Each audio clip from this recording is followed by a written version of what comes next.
Ek weet nie of jy met my saamstem nie, maar iets het verkeerd gegaan in die Christendom. Talle mense, selfs kerklede, spandeer in hulle lewe meer tyd aan plekke van plesier en vermaak as in die huis van die Here. En binne in die kerke is reguit Bybelse boodskappe en profesieë is net nie meer populêr nie. Eintlik is 'n profesie van Paulus besig om in vervulling te gaan. Nou, hierdie skarlakenvrou word vir ons aangeteken in hoofstuk 17 en sy het 'n beker in haar hand, 'n beker, goue beker, die Bybel praat daarvan, ons sal net nou daarna kyk. Die woord waarna ek verwys is hier in 2 Timoteus 4 vers 2. Paulus sê, verkondig die woord, hou aan tydig en ontydig, weerlê, bestraf, vermaan in alle lankmoedigheid en lering. Hoekom? Hoekom sê hy? Weerlê, bestraf. Want daar sal 'n tyd wees wanneer hulle die gesonde leer nie sal verdra nie, maar omdat hulle in hulle gehoor gestreel wil wees, vir hulle 'n menigte leraars sal versamel volgens hulle eie begeerlikhede.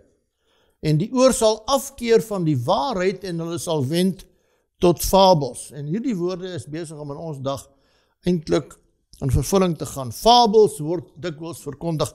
Leerstellige boodskappe droog op, profesieë word nie meer hanteer nie, en mense is eintlik besig om in hulle miljoene weg te draai van kerke af. Kerke word verkoop, kerke gaan oor in museums, en enige preek oor gehoorsaamheid en selfverloning word eintlik as wetties en veroordelend afgemaak. En as daar na die Bybelse verwysing van die Bybelse antichrist verwys word, dan word daar gesê, nee, maar dis baie liefdeloos en dis baie hard. Jy sien, Satan is aan die werk, harder binne in die kerk as daar buite, om sy plan, sy slim plan van vervalsing, die slimste nog ooit, tot stand te bring. En ek wil vandag 'n bietjie daarby stilstaan. Die boek sluit af met 2 waarskuwende teksverse. Openbaring 22, 18 en 19.